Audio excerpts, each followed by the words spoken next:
Welcome everybody to episode 17 of the Lure Fishing Podcast. I'm And glad you remembered what episode it was. So I had absolutely no idea, and I was really hoping you wasn't going to put it on me. I am guessing. Right. I started the recording. Guess. Yeah, I put down episode 17. I'm thinking, I'm sure 16 was the last one, and I should have checked, but no, I think I'm pretty close. But hold on, my chair's spinning. That's it. No, I'm sure it's episode 17. Mate, how have you been? Because I haven't seen you for ages. I feel like I haven't seen myself. I've been moving at such a blur. I've been so busy, mate. I just haven't had a chance to breathe. I know you've been away for a little while as well, so I've left you alone while you was away. But yeah, just been.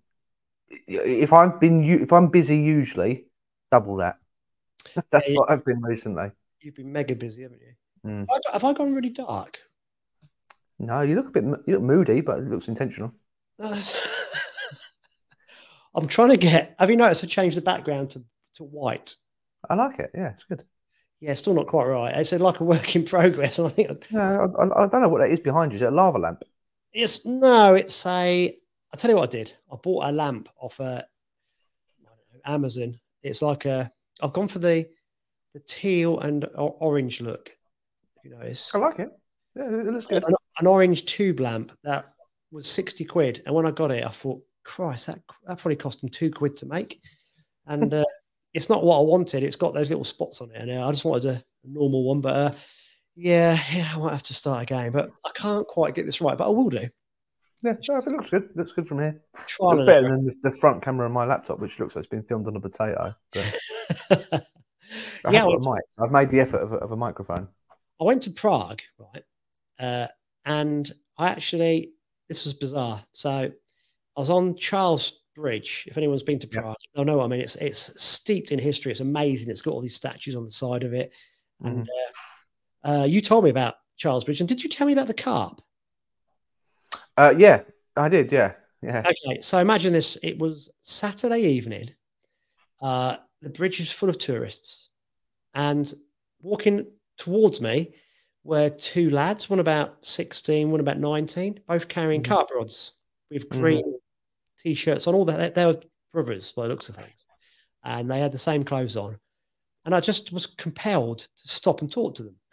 I said, "All right, lads, they check." Huh? Yeah, they check. Yeah.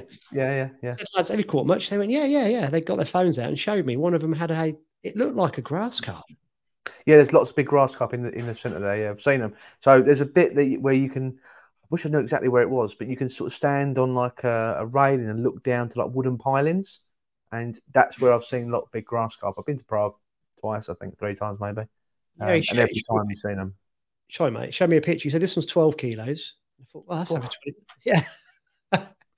And I think they had 2. So there I am in the middle of Prague, well, on this bridge, and people are just, you can imagine what it's like all around us moving. And now I'm talking about fishing to these 2 lads. It was brilliant.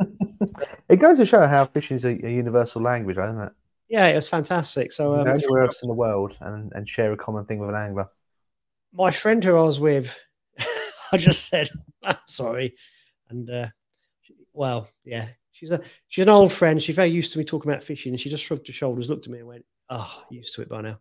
So yeah, that was quite funny. Just talking to this. I think there's probably some good lure fishing opportunities in Czech Republic. I know there's big catfish in the river there, and I think they get the other species of zander. Is it the vulgar zander?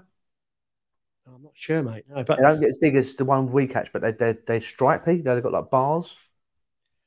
Did a river trip, and there were fish topping and going through the surface. I didn't know if they were carp just doing what carp do, but yeah. I think they get asp as well, don't they? So I think they get a lot of different things. Yeah. So it was wherever you go in the world, you can. If you're an angler, you're still attracted to it, aren't you? Somewhere. So that was Actually, that leads on quite nicely to our subject of today, which is we're going to attempt to share or at least 3 items off of our fishing bucket lists. And one of them, and we may as well lead on to the first one nicely, is our top location, where we would want to tick off as visited in our lifetime. So this is Charlie's idea. It's a really good topic, but when you mentioned this to me, mate, I thought, oh no, I've got to pick one. This is it. I'm nailing it down. you've got to pick one, and I know mine, so I'll let you. Up to you. I can lead off on mine, and I'll reel it off for forever. But if unless you're ready to go, you can go first. Oh, you go first. I need to kind of work out in my head what I'm going to say. So it depends how specific we're being. Are we saying country or part of the country? Oh, this is your idea. I think it's got to be actually name the spot, not as in there on that corner of that river, but yeah. You need to name the country and, as best you can, narrow it down as far as you can. Okay. So what I was going to say, which I'll write off, I was going to say New Zealand in general, because there's so much to do. Like you've got all the game fishing opportunities in saltwater, you've got the trout fishing, you've got everything, you know, and all of it. But that's too broad. So I'll nail it down and I'll say Oman and top water fishing from the boats. So hold on, you've changed GT. from New Zealand to Oman. Yeah, if I'm saying one thing, so if I had, you know, if I had 6 weeks, 8 weeks, I'd say New Zealand, because you can bounce around and do different things. If I only had to go one place specifically to do one thing, it would be the top water popper fishing in Oman. I've been fishing in New Zealand. I know. Yeah, I've caught blue cod while I was waiting to go down in a shark cage. I could not think of anything worse than going in a shark cage. Yeah, I see videos of people doing it. I thought, why are people paying to do that? It looks horrendous. So Kaikoura is South Island, and it's these mountains drop into the ocean. So these massive ocean-going creatures come very close to the shore, like whales and squid and whatever. So obviously the boat trips are very easy for the guys to run, because they haven't got to go too far, and they've got this magnificent wildlife. And when we were there, mako sharks were in the area. Yeah. So we wanted to go in the shark cage to see makos, because apparently that's not that common. But all they could attract close to us were blue sharks. But they were intriguing. But while we were waiting for the rubby-dubby to work and the sharks to appear, in this boat, I saw a rod. And I just said to the deckhand, I said, "Can I have a fish?" He went, "Yeah." And the reel was huge. It was absolutely huge. And I thought, God, and I was dropping this weight down with these hooks. They baited it with some kind of stinky, rotted meat. Dropped it down, and it went down and down and down and down. And I thought, now I know why they've got this bloody great big reel on, because it's so deep. And eventually the lead hit the bottom, and I sat there for about 5 minutes waiting for a bite. And the deckhand went, "Reel up." I said, "I haven't felt anything." He goes, "You're not going to at that depth." No. So there I am, pulling it up. And on the end were these two ugly looking black slug-like things. And they were blue cod. Yeah. And he said, "Oh, they're one of the best eating fish we catch." And I took him back to the hostel and I cooked cod for everybody. Brilliant. Obviously, you can imagine all the student backpackers and things back in the day were, you know, had no money. And there's pages. I think I caught 4 or 5. I come back with all these cod, and everyone's going, I said, "Oh, I'll fry these up." And it's just one of those things that stick in your head. You go, "Oh, wow." That's one for the old memory bank. Right. Yeah. Sorry, mate. I totally got carried away. No. That was good. It was a good tangent. But yeah, so Oman, I don't know if you've ever seen any videos or anything from Oman. I've watched John B. GT fishing. I don't know if it's an Oman. Yeah, I think he did go to Oman. You're right. Yeah. An Aussie guy. And it was that caddy, wasn't it? Yeah. And wallop. But so where they're fishing on these inshore reefs, and there's spikes and bits sticking out the water, and it's so easy to lose these fish. Like it's a lot of fishing. I think you can lose fish. Honestly, obviously, fish can pop off the hooks. You can lose them, but not very often the fish actually beats you physically. Do you know what I mean? There's not many people that get beaten by fish physically. I think that is a real chance, unless you're quite fit and quite, those fish beat you up. Like there's a different type of strength.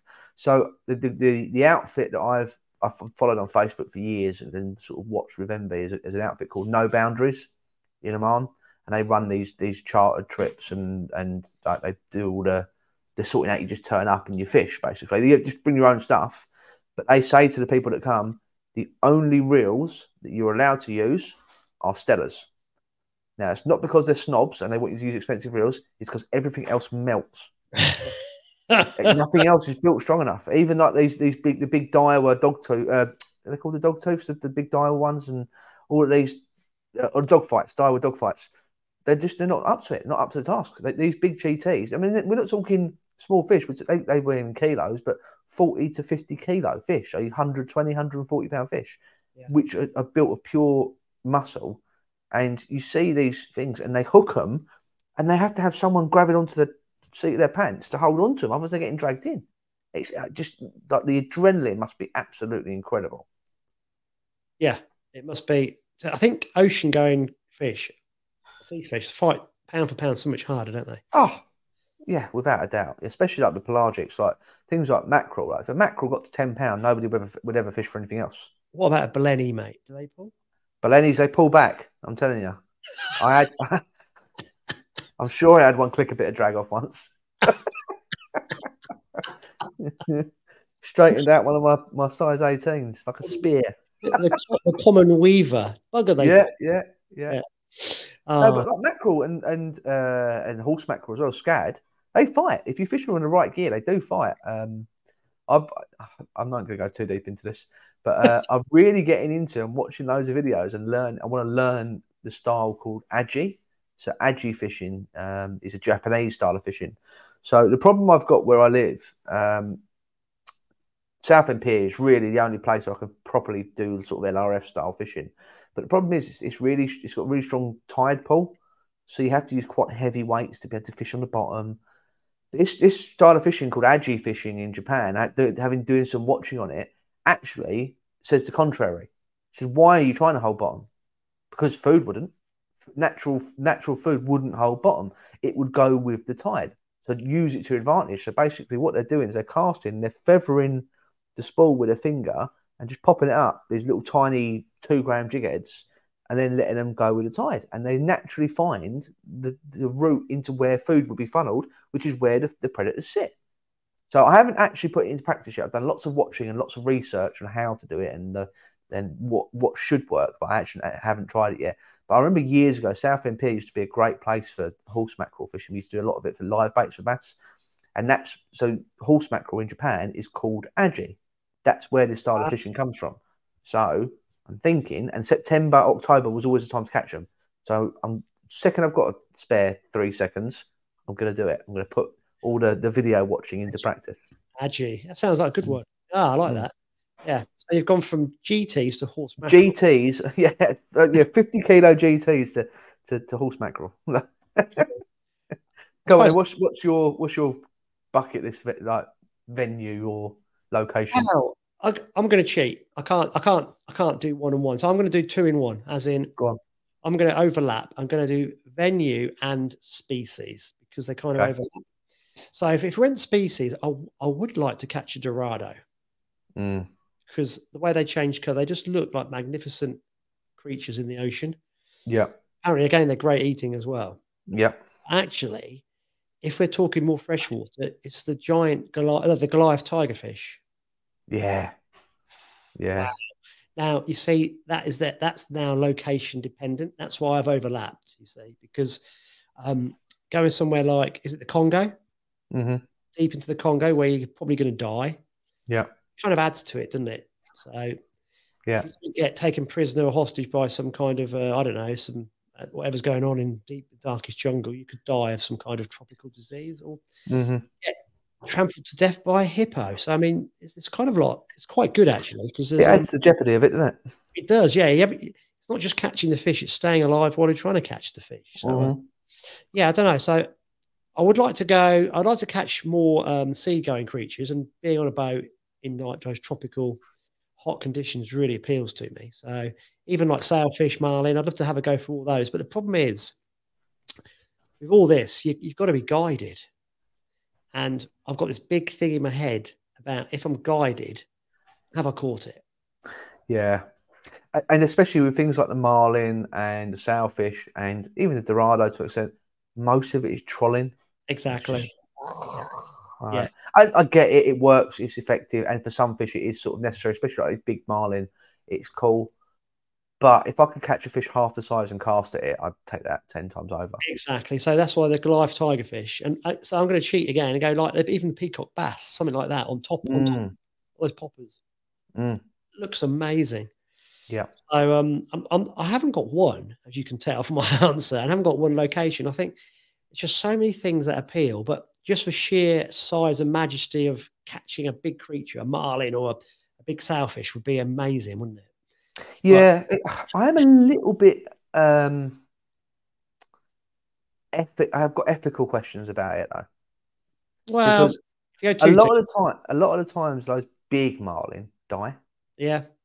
So like it's the same thing. Like, I see I know a couple of people that have been over to America and done the alligator gar fishing. Yeah. Like the big, 6, 7 foot, 8 foot long things.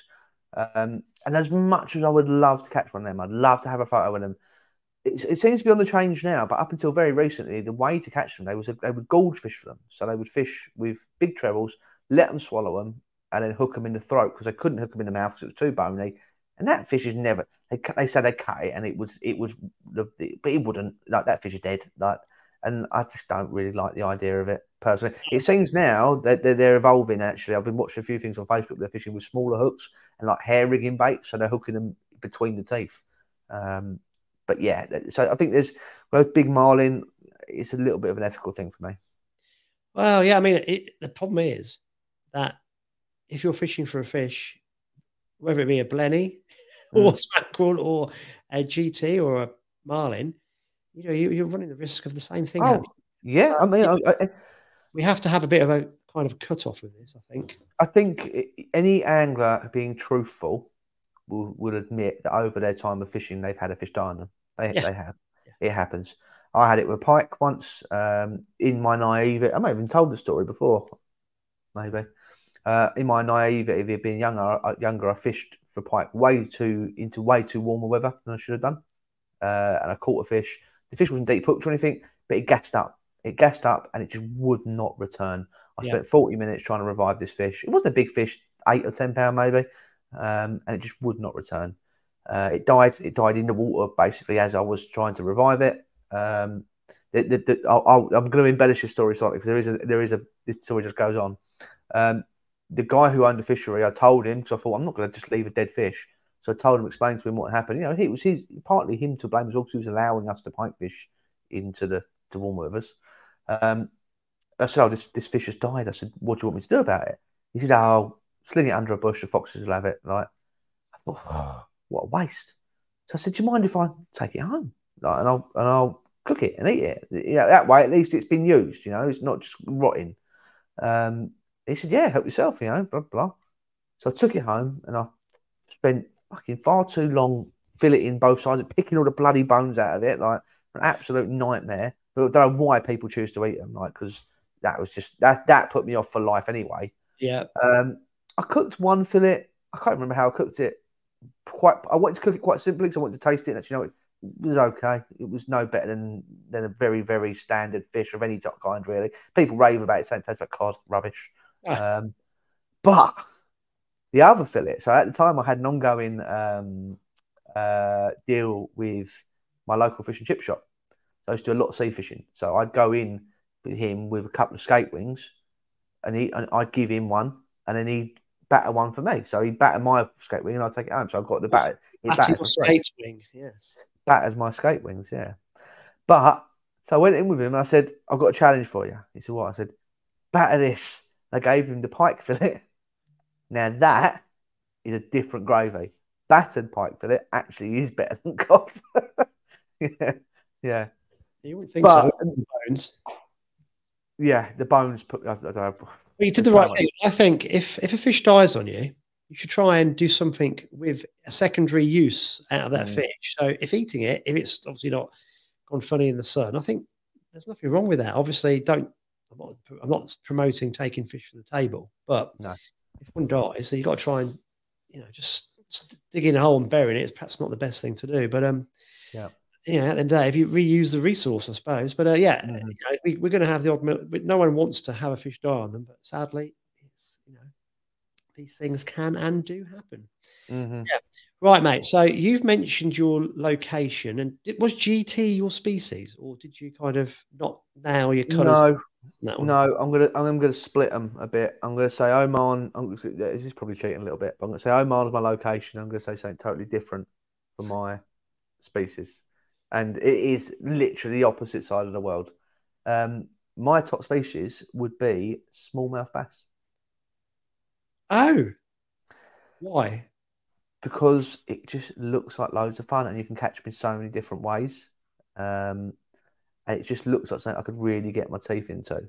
Because it's quite relatable. We've had this conversation before, how it's quite relatable to sort of UK style of perch fishing, quite finessey, drop shot, Ned rigs, things like that. But at the same time, they catch them on top waters like poppers and things like that. It just looks fun, and you get these fish going aerial and jumping and thrashing. It just looks like I'd enjoy it. They look like they fight hard for their size. Mm. Yeah, I've yeah, caught largemouth bass on musky lures. yeah, yeah. Crazy, huge, great bloody things. Literally bigger than the bass themselves. Yeah, Yeah. largemouth strike me as just being stupid. Well, they are. No. Take these bloody musky lures. They were huge. Yeah, I was watching a video on Facebook the other day or Instagram or something like that of a guy who'd made or he hadn't even made a lure. He'd taken like Patrick Starfish from SpongeBob, put a treble in his bum essentially, and a ring in the top of his head, and was catching largemouth on it. So there's no challenge to that, is it? Let's be honest. No, I know what you're saying. I think I've burnt my fish, haven't I? I said Dorado. Yeah. Goliath tiger fish. Right. Okay. So the third part was the method. Mm-hmm. So we're gonna. How are we gonna nail this down? Are you gonna say just the method you haven't done, or a method you want to do in a particular scenario? I think it's going to be a method I haven't done. Go on, and you lead off then. I would love to learn to spay cast. Mm. I think that's something I'd really enjoy doing. And then obviously off the back of that, catch a salmon. Yeah. Yeah. So I think something like spay casting would be really, really cool to do. And of course, there's not much call for it on a fen drain. No. Down the old course of the Nene, learning to spay cast. Yeah. Yeah. I'm sure you get a few funny looks. Yeah. But I just think anything to do with fly fishing related is very skillful. Yeah. Because you've got to get several bits of timing right. And also, I know we spoke, you had a bit of I'm falling off the chair. You had a bit of a go, didn't you? And it was apparently learning on grass is very difficult because you need to use the current to load the line and the rod. That's it. Yeah, that's exactly what I was going to say. Yeah. You have to do it actually on location. But I think before I leave this planet, I'd like to catch a salmon and a sea trout spay casting. It's not top of my list, but it's the spay casting that leads to catching the fish. So that's my way around that one. So it's actually learning the technique and actually when I do it properly and not fluke them out, but actually, target them properly. But, that little go I had at the game fair, and you get a little feel for it, but it's very different to just overhead casting a fly rod. But when you get it and it goes and you see it all unfurl, it feels good. Like it feels like you've earned it. Like, do you know what I mean? Oh yeah, that was it, and I get it. I understand why. But I've got to use this hand to do that because that snap and you get it to fly. Yeah.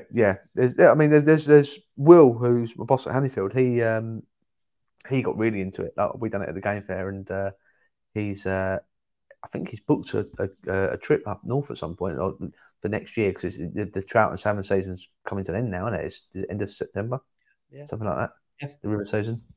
But he got really into it. He's really keen on doing more of it. What about yourself, buddy? What do you what are your thoughts? I was trying to think. I mean, it's a little. There's two ways I can go with this. I could be real but a bit boring, and that is there any more exciting way to catch fish on a top water? There probably isn't. But something I haven't done, and I really... GT on the brain, haven't you? I know, yeah. Well, just anything on the top water. Even the smallmouth. I was thinking about poppers. That's your holiday. Huh? We ought to go. Oh, mate, So I looked into that Oman thing a few years ago. It's a fair few £1,000, like, you know. Hey, we make so much money from YouTube. We could cover it. Yeah, innit? Yeah. All that All 15 people watching this. Yeah, we are loaded. We can do it. Yeah. Take 200 to save up, but we'll be all right. So I'm gonna take the top water off the table because I've spoken about it too much and it's boring. I'd really like to do, you know, when they see him going crazy mental speed jigging, like for jacks and snappers and things that hit you so hard they want to rip the rod out your hand. No. So they drop it. It's like a metal jig, heavy metal jig, and they'll drop it to the bottom of the sea. Oh right, yeah. But they work it crazy fast. They whip it and they're trying to just whipping it up through the water column, and then you hit something that just pulls you back down. Again, it's adrenaline. I think I'm maybe a little bit of an adrenaline junkie when it comes to fishing. I know what you're saying, because part of me also catching a massive cod off Norway really appeals to me, and obviously that'd be fishing with perks, wouldn't it? Well, yes and no. Perk? Is that the right? Say again. I just made that up. Is it called perk? It's perk, yeah, perk. Perk's a little bit outdated now. So saying you're showing your age. I don't think anyone's used a perk since 1987 off of Whitby. No, but there's a few different ways to catch them in Norway, and it depends on how. The nice thing about Norway is you can do it how you want to do it. So you can go and fish shallow and on the kelp beds and cast shads and things like that, and you're not going to catch the real monsters probably, but they're 15-pounders, 20-pounders, and they smack a spinning rod and it's good fun.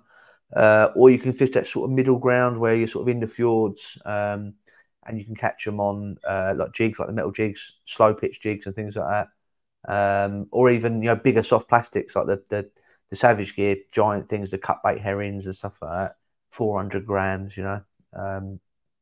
Or you can do that sort of thing like you talk about with perks, where you go out into the stupid deeps, like 400 foot of water, dropping it's like 750 gram or a kilo lead thing down into the bottom. But I've done it once when we went to Norway. We wanted to catch redfish, which because apparently they're like the best eating fish you can get.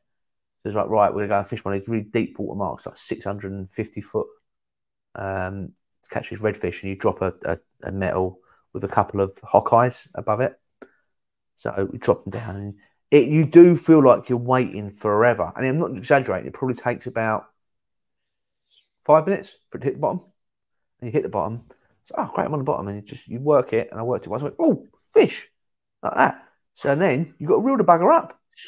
And I've done it once. I was like, I'm not doing that again. That's it. Let's go somewhere else. I'm not dropping back down. Because it's no fun. Reeling up 650 foot with a fish on is not fun in the slightest. And I bet you had mono on as well. No, I had braid on. Imagine with mono. Yeah. It take forever when it's straight. Yeah. And you get it halfway, it'll fall off. You kind of go, oh. Yeah. I done it in, I went common skate fishing in Oban, and that was in 450 foot of water, and we was using 2 pounds of lead to hold the bait. So even reeling that up with no fish on was painful. Yeah. I bet. Oh, mate. So okay, so that's our wish list. So how are we going to get there? More people need to watch this. Everyone who's watching now needs to share it with 10 of their mates. Yeah, I'll tell you what would be good though. People watching this, drop in a comment in the comment section. Let us know of either your bucket wish list: fish, location, method of catching them, all three if you want to. It'd be quite interesting seeing what people got to say on this, because I'd imagine everybody's going to have a different response. And I bet there'd be some amazing comments and go, oh yeah, I didn't think of that. That would be a really cool thing to do. But it just shows, and then going back to right at the beginning when I was talking to those two Czech lads on the bridge, surrounded by tourists, it doesn't matter where you are in the world. We've all got different places we'd like to go, different species we'd like to catch, but we all have an interest in the brotherhood, sisterhood of angling. It's amazing, isn't it? It's just it is such a cool sport to be involved with. That's absolutely, yeah, definitely. Kind of like when you posed the questions before we sort of set this up, it was like, wow, yeah. It's too vast, isn't it? Because you could pretty much, if you sort of dropped a pin on a map, most places in the world, you can go, Oh, yeah, I reckon I could find something to do there. Oh, under that tourist bridge in Prague are these two Yeah. lads. I couldn't believe it. And I thought, what? They had one cart rod in their hands each, and they just said, "Yeah, we caught a couple." And you just think, it's brilliant, isn't it? It's really cool. Yeah, yeah, I just like it. I just like, it just no matter where you go in the world, there's always somebody who's, if they're an angler, you can have a 10-minute conversation about just the thing that you enjoy doing. It's really nice. Yeah, and if you strip away all the crap, all the stuff that doesn't actually matter with fishing, that's what matters. Is that we're all doing it for the same reason. It's the fun element and the fact that you make friends for it. Yeah, nothing else is important. Nothing else matters. No, people are nice generally, and yeah, yeah, that's what it should be about. Yeah, definitely. Fun, isn't it? Yeah. It's not like life or death. No one's died. You haven't got to do it for a living. It's we all do it for fun. But yeah, you're right. Yeah, right, buddy. Before we wrap this up, what are your plans for the immediate future? Have you got anything exciting lined up? I don't know about exciting. Tomorrow I've got to drive to Nottingham to drop off my fish finder that I've sold. So I'm going to probably go find some fishing when I'm up there somewhere. I'd really like to try and catch a zander because I haven't caught a zander all year and it's starting to get on me now. I don't care how big it is. So I'm going to try to do my best to find somewhere tomorrow to catch a zander. Cool. But that's the only fishing I've got. Oh, apart from our fishing we've got planned coming up. Sure. Oh, do we mention it now? Or? Well, we was going to do something while we were there, aren't we? So we should. Go on, sorry. Well, I was just saying maybe we should share it a little bit, but go on, do you think we should keep it secret? Well, it might not work. That's true. That's true, yeah. All right, yeah, good point. Let's keep it to ourselves. Self and Charlie having a social to a venue that I've never even seen it. Neither have I. And we're fishing on the fly. That's all we're going to tell you. And I've had an idea that we could do a podcast from the location whilst we're fishing.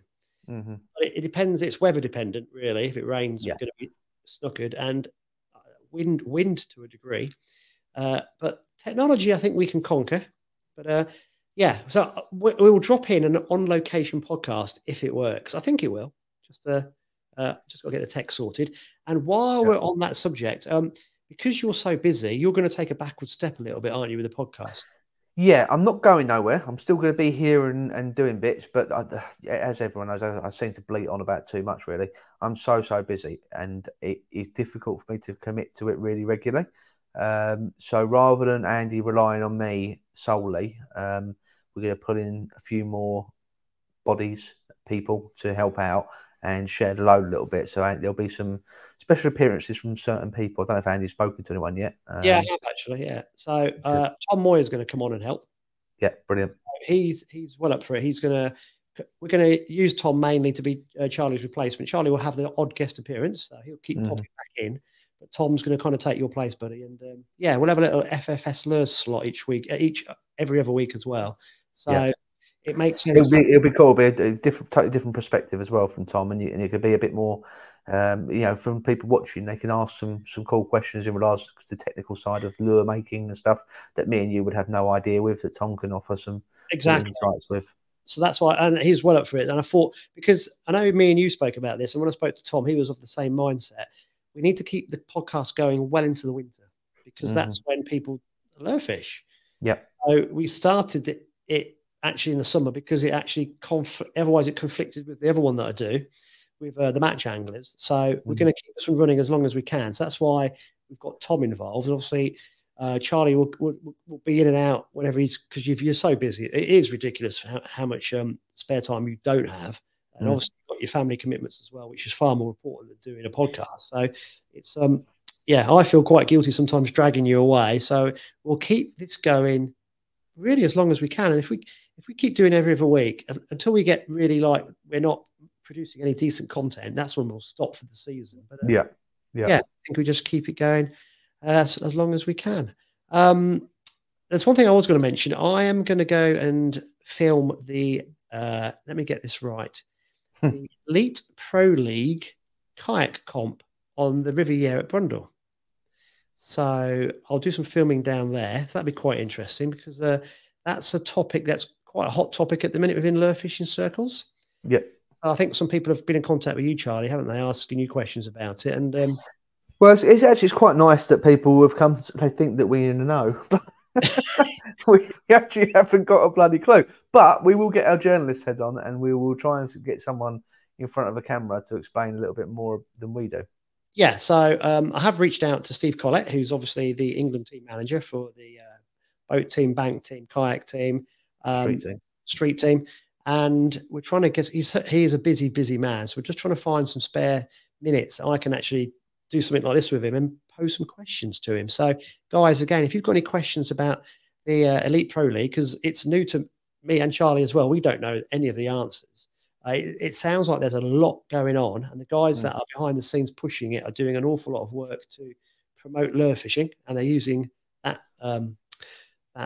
what's the correct title? What's the correct word to use? That kind of that forum that I can't think that system. Yeah, explain it, but to push it. So platform. That platform, yeah. Steve will explain it far better than we can, because obviously he's the driving force behind it. So hopefully in the next few weeks we can get him on as well. So that'd be pretty cool. So yeah, definitely things happening along that line. So next week I'm going to go down to Brundle to help them set up, and like I said, do a bit of filming. So I'll have a bit more info about that as well after the event. So cool. A lot going on. Cool. All right, buddy. Is there anything else that you'd like to add? No, I think we've covered pretty much everything, mate, haven't we? Yeah, I think we've managed to. We said if we could do 20 minutes, it'd be nice. We've managed to do nearly 40 again, so shows we've still got a little bit in this. Mate, we can talk bullshit for hours. Yeah. Cool. Should we wrap it up then so I can go have my dinner? Yeah, good. Yeah, because I managed to get some scram down quick before I press record, and you haven't eaten yet. So no. Say cheerio to everybody, and catch everybody in a couple of weeks. Thanks for watching, guys.